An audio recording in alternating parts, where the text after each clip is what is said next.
Welcome to Ecommerce Revamped, where we break down the hottest trends, insider tips, and strategies shaping the future of e-commerce. Powered by Miva, the engine behind seamless online stores. Now here's your host, Rob Stanley.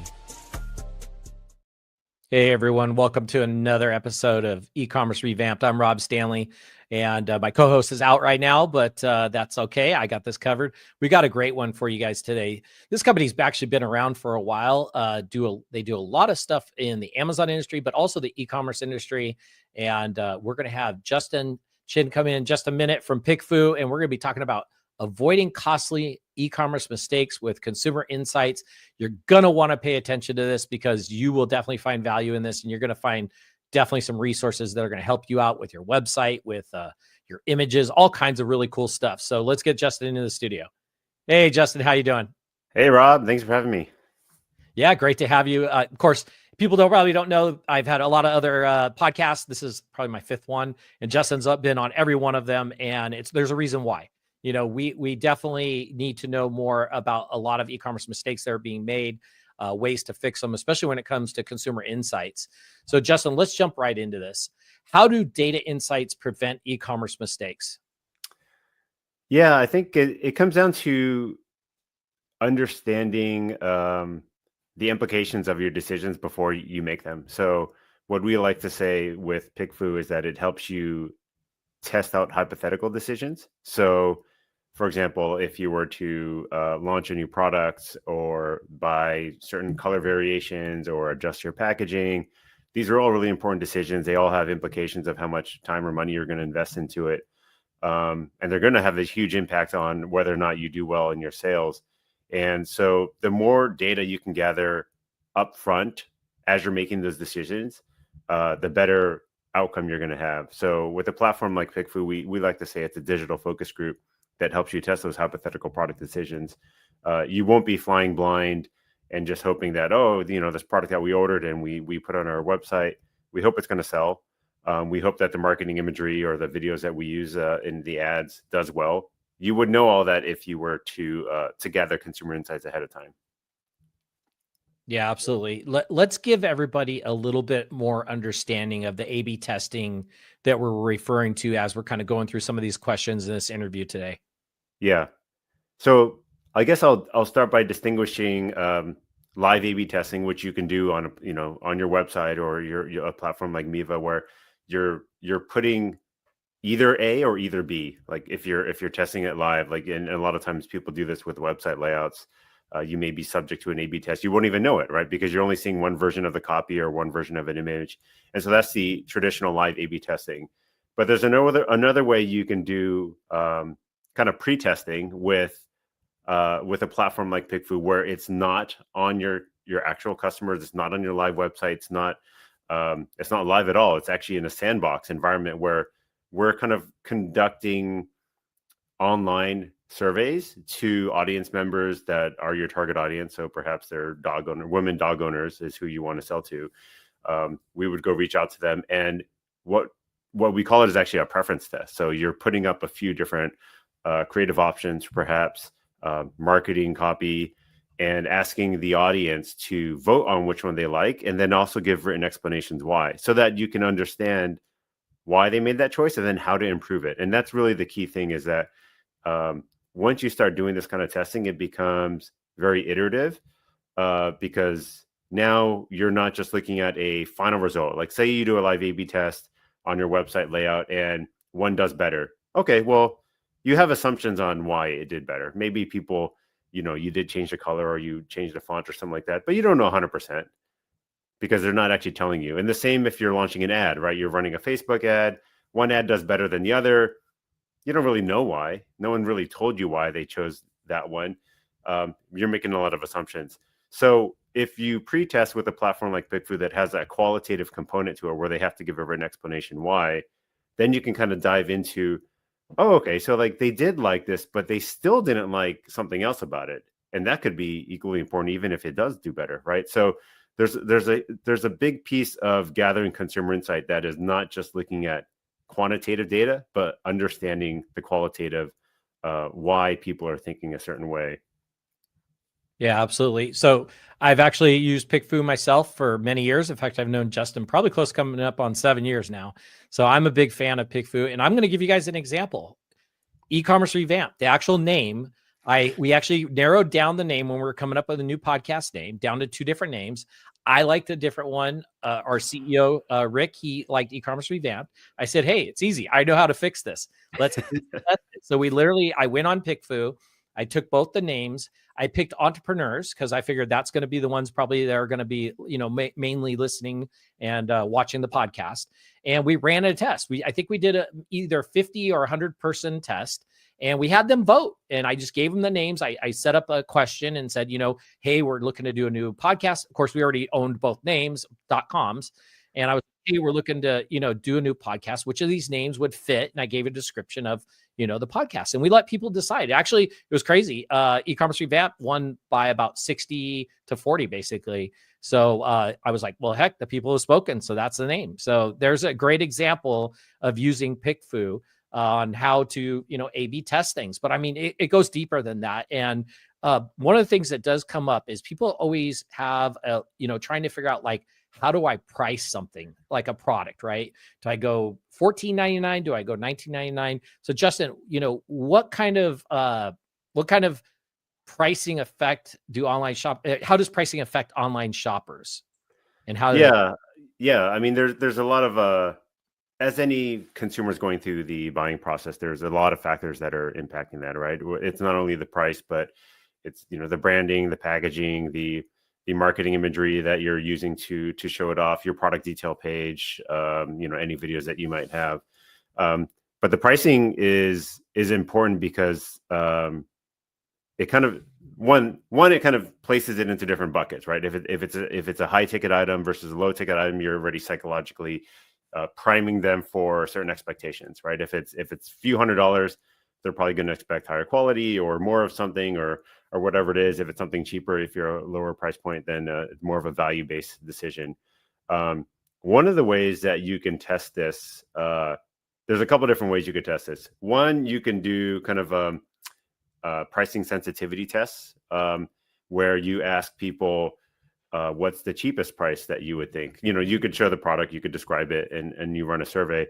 What's the cheapest price you would pay for this that it doesn't feel cheap? What's the most expensive that you would pay for this that it doesn't feel overpriced? And you could ask, there's a methodology called the Van Westendorp, and there's 4 specific questions that you ask in these different dimensions, and it kind of gives you the extremes of cheap and expensive, and then you can actually plot those price points and come to like a pretty good starting point. And so like that's a great way to price something if you want to hear it from from the consumer's mouth. Obviously you can look at competitors and price it that way, but it's really interesting to hear them articulate why they may think that $60 is expensive, but 20 just feels too cheap, right? Because you don't want it too cheap, because then it's a Temu thing, right? Like, why is it $1? Like it can't be good.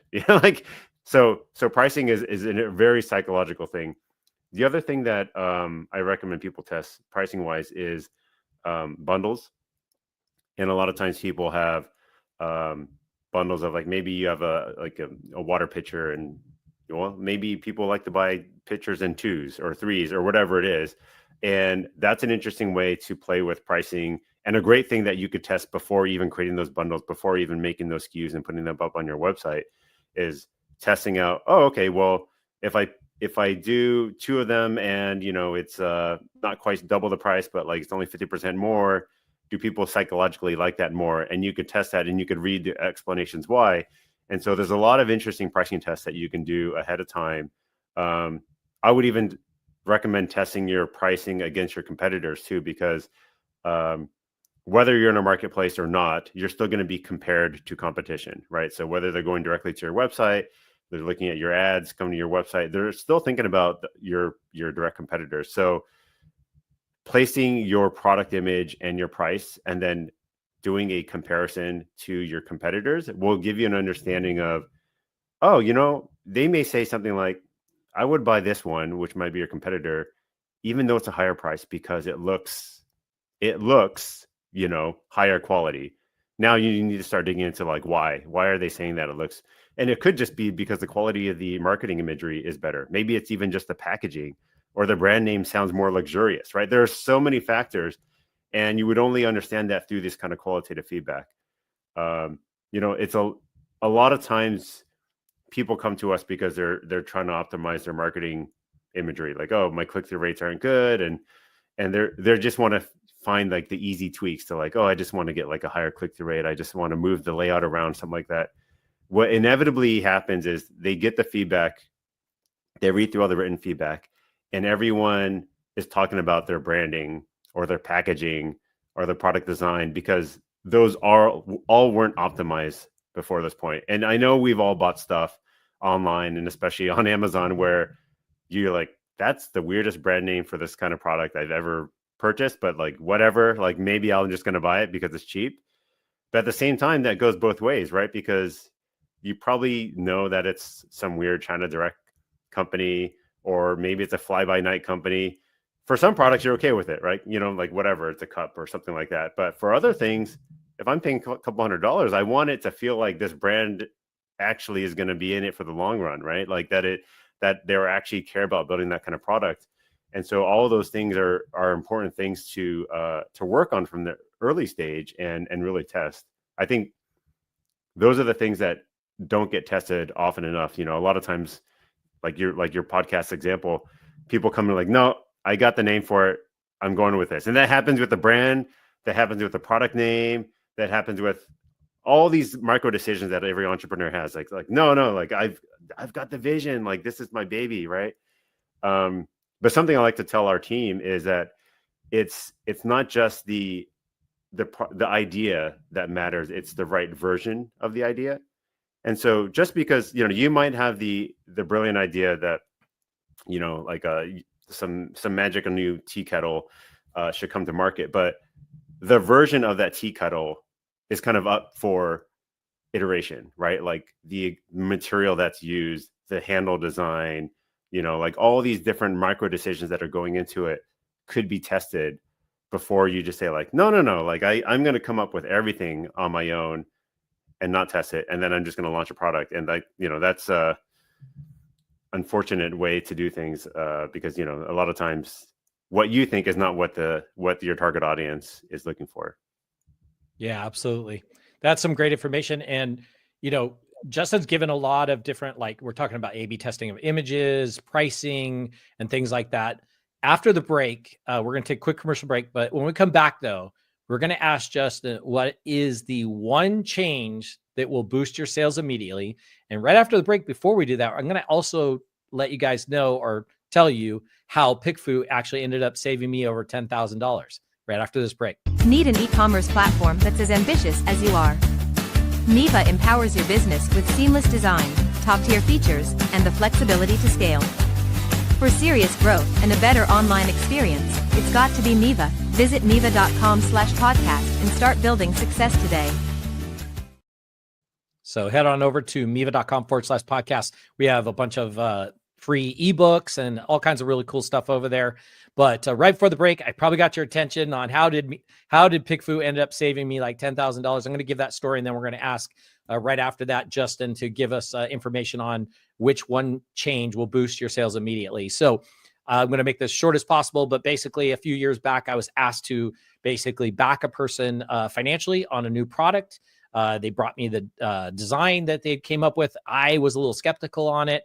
It was X amount of dollars to basically get like the mold made. And then, we needed to get a certain amount of them and everything. And I was like, whoa, let's slow down here. I know how to do this. Let's approach this a little bit differently. And what I ended up doing was basically we got a 3D model done of it. We basically made it mock-up look almost like the real image of the product, took it over to PickFu. And I, first of all, had a two-part question. So I put the product up there, described what the product was, and I basically asked two things. I said, A, would you buy this, first of all? And second, would you pay? And I think I put a price on there. Or maybe I asked them even how much they would pay. I can't remember. It was a few years ago. So, but point being that what ended up happening is actually 80 to 90% of the people didn't even want it. Okay, first of all. And second of all, when I told them, even if you didn't want, what would you have paid for this? the price was going to be lower than our cost to actually manufacture it on what they would actually pay. So, and the reason I said $10,000 because if I had went with the mold and went with the initial run of actually ordering these, I think it was going to be close to $10,000 to $15,000 to actually get this thing on market, just to find out it was really going to fail. And that's how PickFu actually saved me at least $10,000. So, but I want to hand this back over to Justin. So, Justin, what is the one change that could boost sales immediately for e-commerce sellers? If you had to just choose one thing, I think it would be making an adjustment to your, your hero image or your, the main image on your product detail page. I think there's a lot more that can be showcased a lot of times. And whether this is on your own website, on your Miva shop, or the image that gets syndicated to Google Shopping or on any of the marketplaces, it's really the billboard that you got to, this is your one shot to communicate as much as possible. And I think the mistake that a lot of people make is, one, the image is just not high quality enough or like enlarged enough. I hate it when you see these images and it's just a lot of empty space. It's like you've got all this dead pixel space, right? And that's a shame because I can't even tell what this image is. It's so small. So one, making sure that's zoomed in. Two, I think the thing that's really important is that a lot of products come with, let's say, accessories or parts or whatever it is. And a lot of times that's not communicated well. And I think if you can find a clean way to put that into your image, it's going to make a big difference. We had this case study where we had a headphone manufacturer who was, he was selling, like AirPod type things. And he wasn't doing well against his competition. And so he kept iterating on his imagery, and it actually came with a lot of stuff. There was a case, there were like different earpieces, to change the fit and all that kind of stuff. And as he started adjusting the layout, he started getting much higher click-through rate. He got it to the point where not only did the click-through rate improve by 15%, he actually increased the price by 10 euros. This is over in Europe. So no change to the product. All he did was iterate on the imagery through PickFu until he found an image that made it feel like you were getting more for your money, right? Because, oh, wait, it's not just the headphones. Like there's like a nice carrying case, and maybe you spend a lot of time on that carrying case. It comes with all these like adjustments and all these things. And so if you're going to have all that stuff, and that is part of the price, that is part of the cost, your cost of manufacturing, then you should get credit for it. You should make it clear to people when they're shopping on your website or, any of these marketplaces. So I would say that's the easiest low-hanging fruit. One test that I'll also recommend that people can do is putting their product detail page up on a test with PickFu. So you could say, hey, visit this page. What questions do you still have about this product? And I guarantee you people are going to respond with stuff that you thought you answered really well.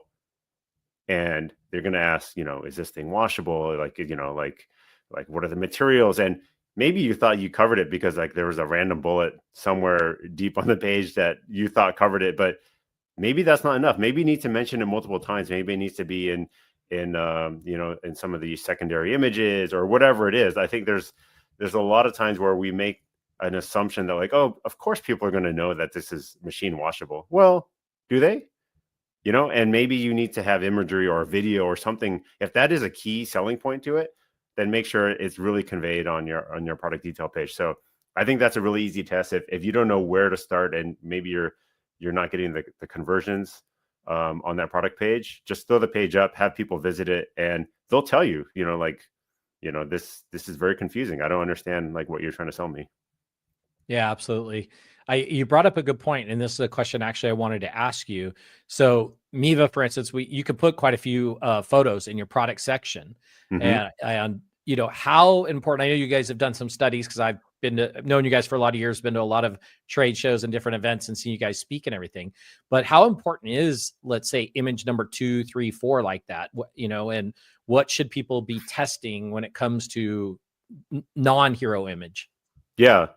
Yeah, so there's definitely the order that matters, right? Because not everyone's going to get through all the different images. So one aspect would be testing the order of the images. So you could test up to 8 different things on a platform like PickFu. You could upload all of them, and then when we run a test like that, we actually ask them to rank all of them in preferential order. So they would say like, D, B, C, A, F, and that'll give you a sense of, you could ask like, which of these images are most important in making the buying decision for this product, right? And so they're going to say like, oh, well, maybe this image that has like an infographic of like the specs is important to me, or I really like this one showing it, a lifestyle image like out in the wild with, in the forest or whatever it is.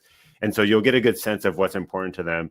The other thing you could do is as you're creating and iterating on those individual images is actually, obviously you could, A/B test them. So like, okay, we're trying to test different infographics. Do people like this version or this version, different information on it, different font styles? Like obviously you can test those things. But another thing you can test, and people don't realize this, is that you don't always have to test things against each other. You could just ask open-ended about something. So the way that people do this with ads and marketing creatives is, you put up your image or your video and you ask them, what is the key takeaway you're getting from this marketing creative?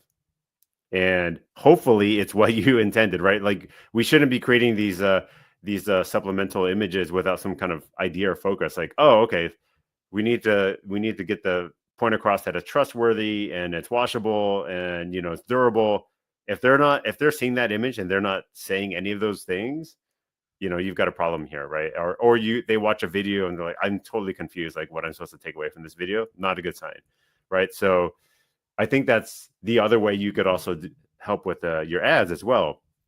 Obviously, when you're running ads on, let's say, a Facebook, you could see which they're going to help you optimize which one performs better. But is the message that's being taken away the one that you want it to be, right? Because just because something gets more clicks doesn't mean that they're taking the right thing away from the ad creative. So that's something that you should also test on PickFu, just trying to understand if the message you're trying to deliver through some kind of marketing copy, imagery, or video is actually, being resonating. Yeah, absolutely. Justin, why don't you give us a example of a customer success story that you guys share?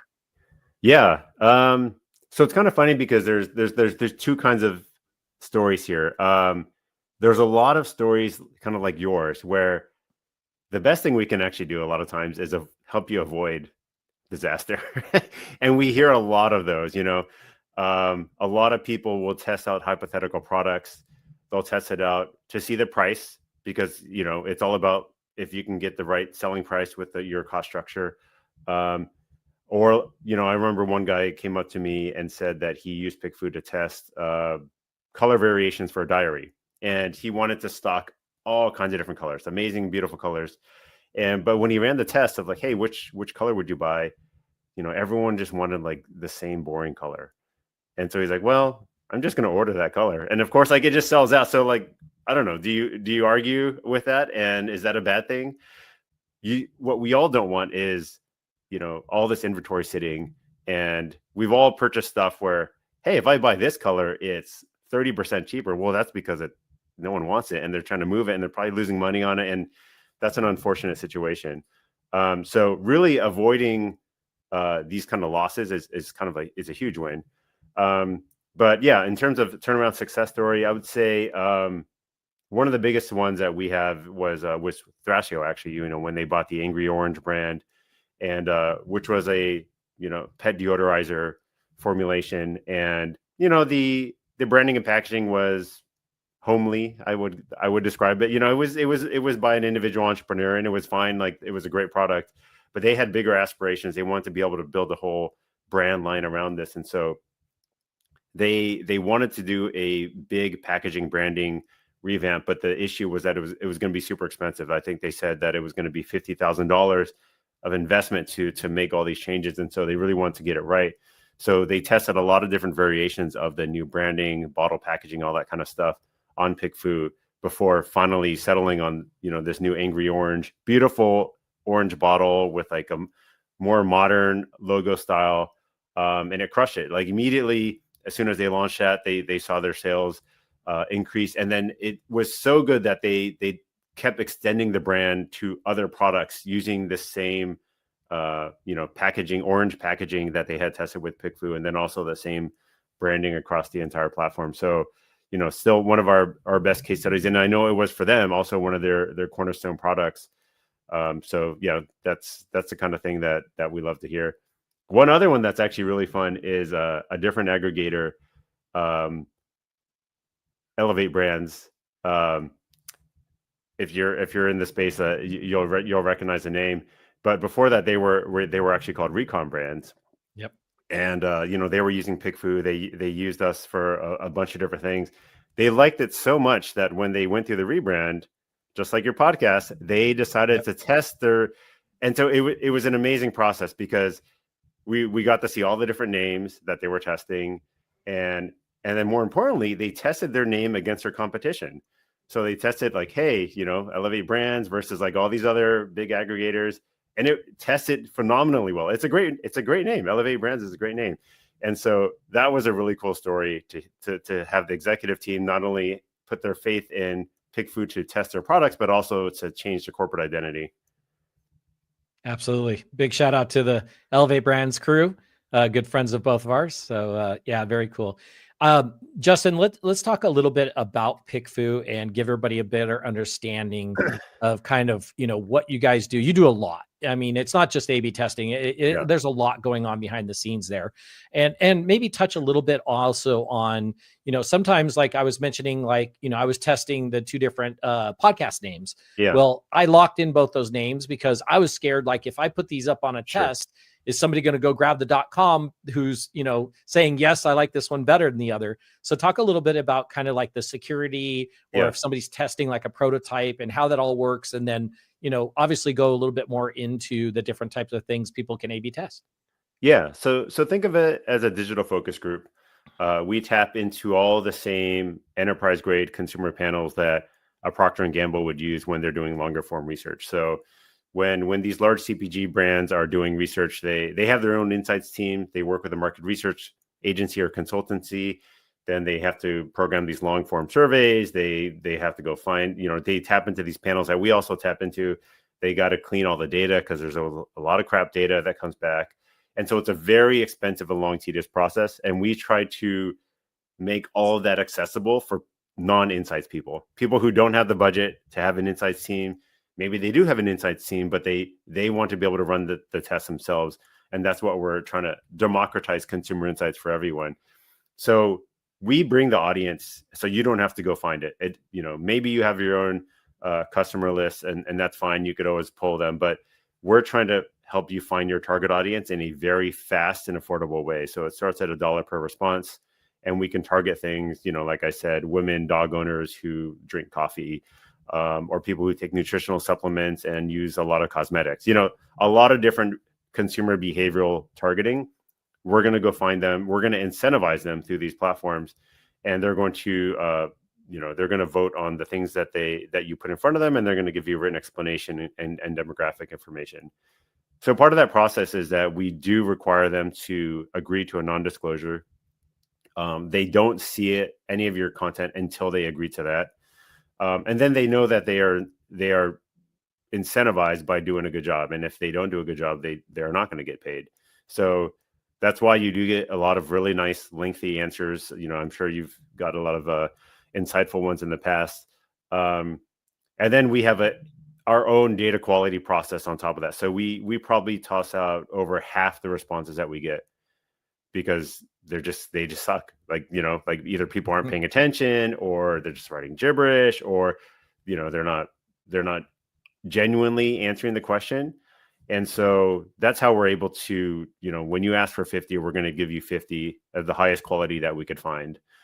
So that's our promise to you.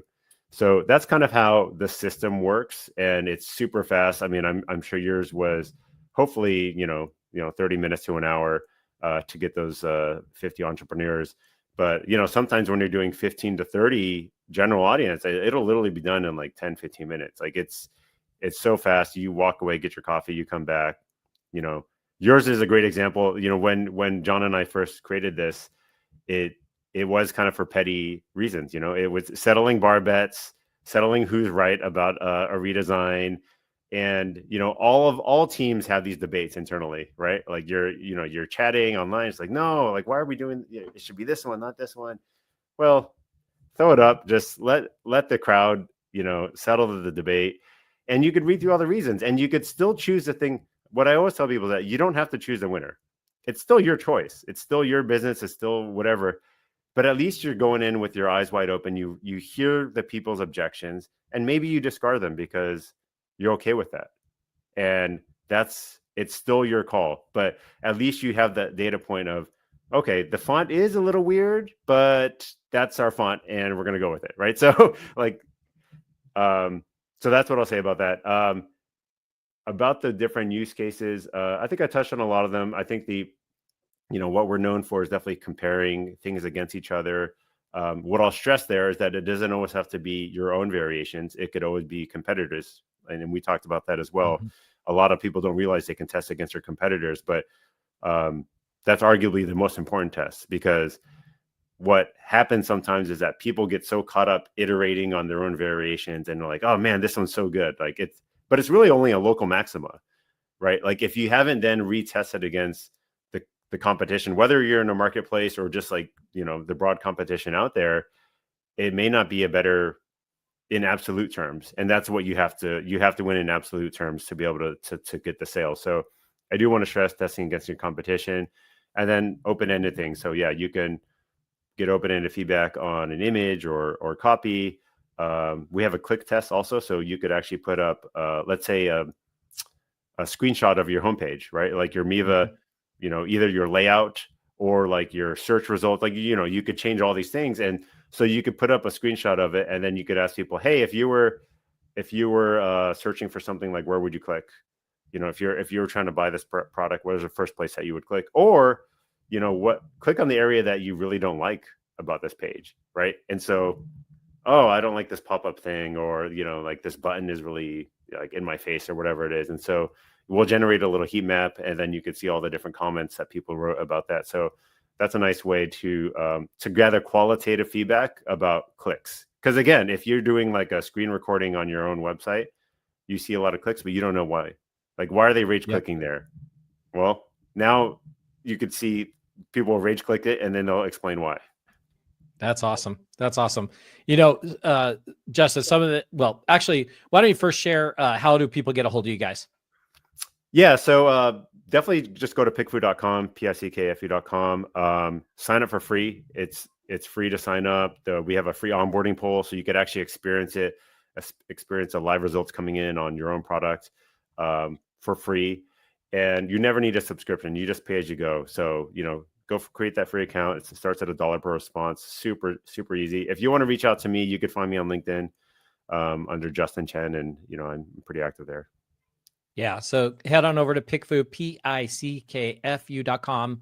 And if you want to email them, it's info@pickfu.com.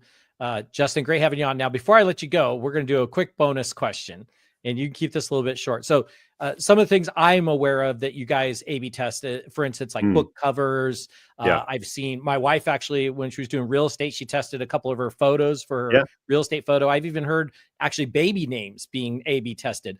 What is the craziest thing you've heard A/B tested you can share? Because I'm sure there's some really crazy things, but what's the craziest thing that you've had people A/B test on your platform?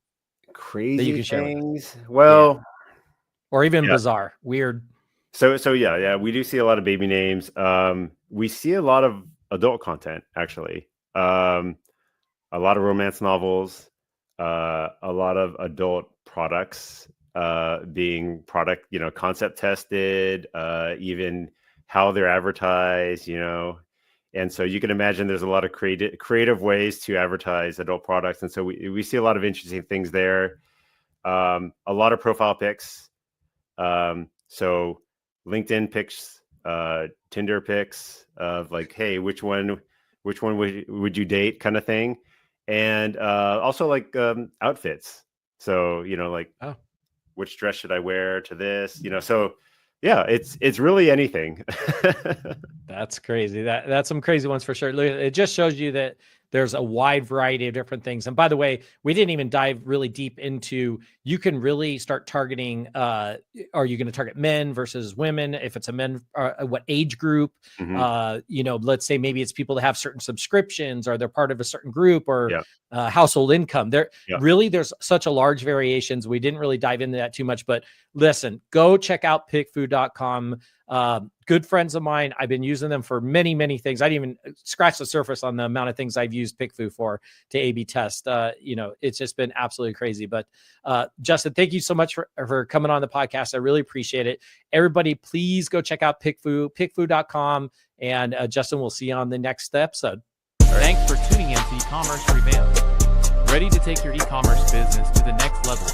Visit Miva.com for the tools to build seamless online stores and unforgettable customer experiences. Until next time, keep your cards full and your customers happy.